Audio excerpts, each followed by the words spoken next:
Türkistanlıq qarindoshlar, Sharq Turkiston xabar agentligining xabarlar programmasini ko'rishinglarni qizg'in qarshi olamiz. Tuanda tafsiliy mazmunlarni diqqatingizga sunamiz.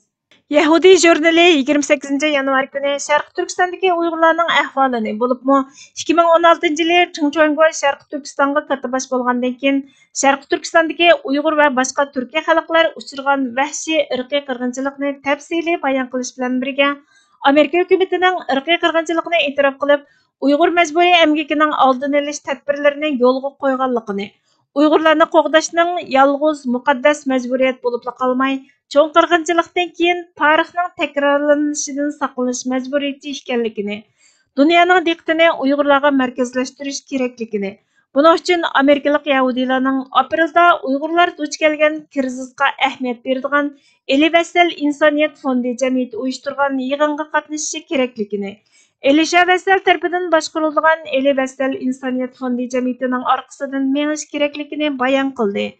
Apreldagi yig'in Sharq Turkistondagi irqiy qirg'inchilikqa oid bugunga qadar elib berilgan eng muhim yig'in hisoblangan bo'lib, bu masala ustida ishlayotgan nurg'ulg'an tashkilot va shaxslarni bir yerga jam qiladi ekan.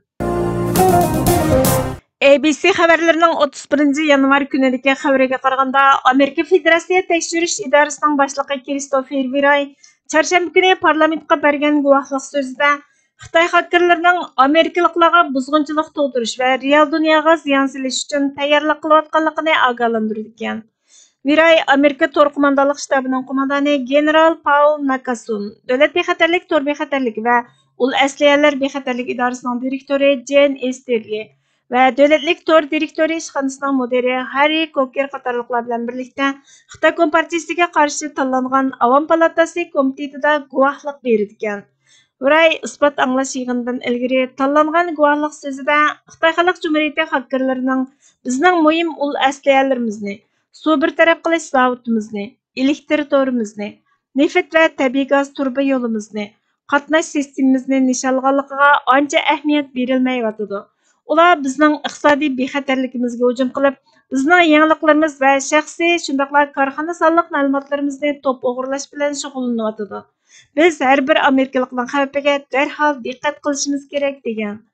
Prezident Jo Baydenni o'z ichiga olgan boshqa hukumat a'zolari Xitoy bilan bo'lgan ziddiyatni pasaytirish ustida izlansa, Viray izchil Xitoyning Amerikaga qanchalik tahdid ilib keladiganligi to'g'risida ogohlantirish signalini yangratgan. Adliya ministrligi ilgari Xitoy xakerlari ustidan bir qancha qitim arz sungan bo'lib, eng oxirgi deloni 2021-yili sungan ekan. Xitoy uy mulk shirkati Evergrande'ning cho'kishi bilan Xitoydagi chet el mablag' solg'uvchilar aniqsizlikqa duch kelgan.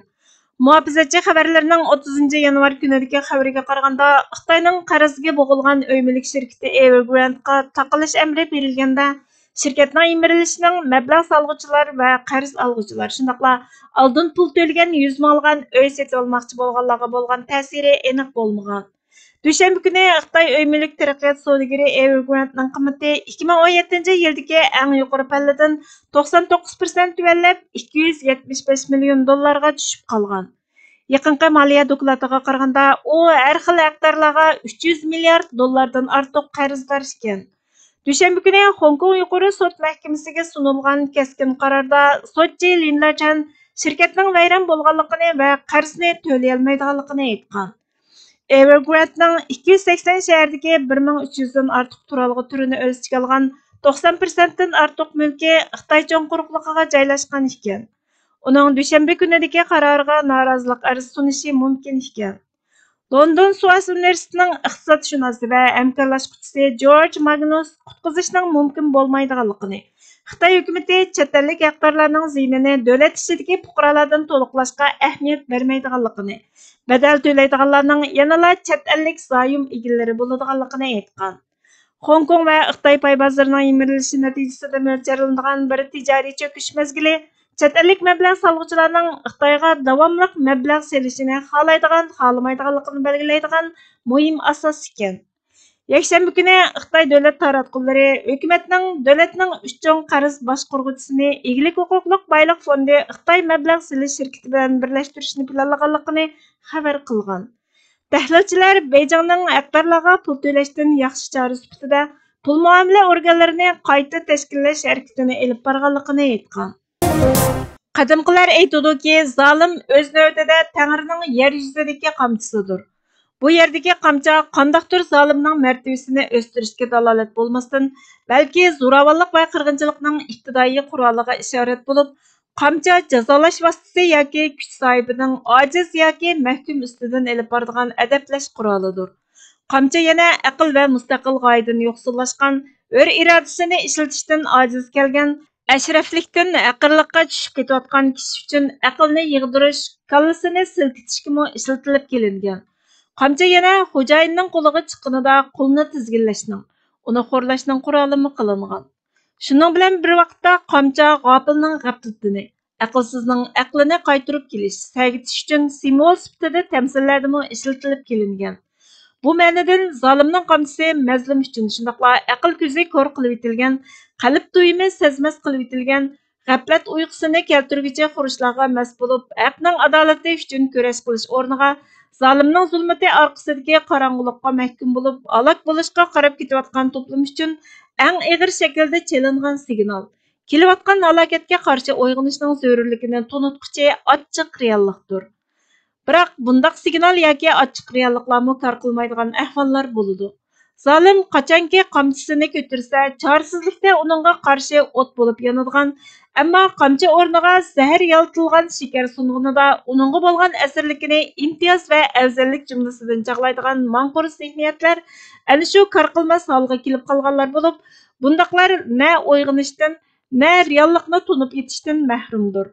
Bundaqlar bu xil ig'ir tipdagi zarbalardan sagishni, signaldan ogoh bo'lib, yillardan papilab, qo'rqitilib yashashning bugungi ziyonlaridan ibrat savoq chiqarishni, yana kunlar o'tib bu signalning texmo ig'ir shaklda takrorlanishining uzil-kesil halokat bilan natijalanib, Tangri g'azabiga loyiqlashgan naqir insonlar to'pidan o'rin olib qolishdan, zolimlari bilan bir safda hashir qilinib qolishdan ansirab ketmaydi. Qisqasi, bundaq bir tarixning javobgarlariga aylanib qolishning oldini olish uchun kurash qilish, fidokor bo'lish lozimligini anqirmaydi. Zulmning takrorlanmasligi uchun masalaning adoqqa yeshimi bo'lgan qamchini va qamcha ko'targan qo'lni kesib tashlamoqdan, qamcha ko'tarishga jur'at qilolmas holga keltirishdan boshqa chiqish yo'li yo'qligini tushunib yetolmaydi yoki tushunib yetishdan o'zini qochirdi. Aksincha, bugungidek vaqtliq saq qilishni, o'ziga kelmagan oilaviy qirilishni boshqalarning charqi pilikidan oshmay kelayotganligiga dangsab, buni zolimning o'ziga qilingan bir turlik rayim shafqati qatoridan chog'laydi. Ko'z oldida bu qirilishning eng ashaddiy tusini yashayotgan, har kuni degidek ming o'lib, ming tirilish tragediyasini yashayotganlarga qarab bo'lsa-mu, ozg'ina fidokorlik ko'rsatishga, qarshilik ro'yini kuchaytirishga jur'at qilolmaydi. Vaqtliq aloqa ravonligi badaliga oldini buzilgan sukutlarini royishliq sukutiga aylantirishning faqatla navbatni kechiktirishdan boshqaga kor qilmaydiganligini, buning mohiyatda suvni laytib beliq tutish tipidagi dushman taktikasiga, tajovuzchilarning qirg'inchiligini yo'shirish nayranglarining ishqa yarishiga tankash qilish bo'ldiganligidek nozik reallikni ko'rib yetolmaydi. Mana bu bir qancha yil mobaynidagi aloqa mahrumligi tufayli buzilgan sukutning mavqe va maydon ayirishlarning nafrat va qarshilashish ro'yining qandaqdir uyg'onganlikdan, zolimning qamchisidan sagiganlikdan bo'lmasdan, asli ro'yatda bor bo'lgan zehniy qulluqning davomlashayotganligining, hali ham zolimdan mehr shafqat kutishning ifodalaridandir. Shundaqla bu bir necha vaqtdan beri qarshilash tutumlarining amaliyotda faqatla pichoq so'ngakka yetgandan keyingi tiprlash xarakterdagi yoki bo'lmasa mushukning quyruqqa dastalganda ko'rsatadigan tabiiy refleks turidagi inkos qaytarish jumlasidan ekanligining amaliyotlaridandir. Bundaq bir ro'yat, bundaq bir zihniyatlik toifalarning jamiyatning har qaysi tabiqalarida keng ko'lamda tepilib turishi bo'lsa, ijtimoiylikqa chaplashgan illatning yamrash oldidagi signali, fojia ustiga tug'ilgan vabo xarakterlik fojialarning kelayotganligining bishoratidandir. Burhan Muhammadning Boturlik va sesib yo'qolish orasida tanlash nomli maqolasidan elindi. Bugungi xabarlarimiz bu yerda oxirlashdi. Bizga vaqt ayirganlar uchun ko'pdan-ko'p rahmat.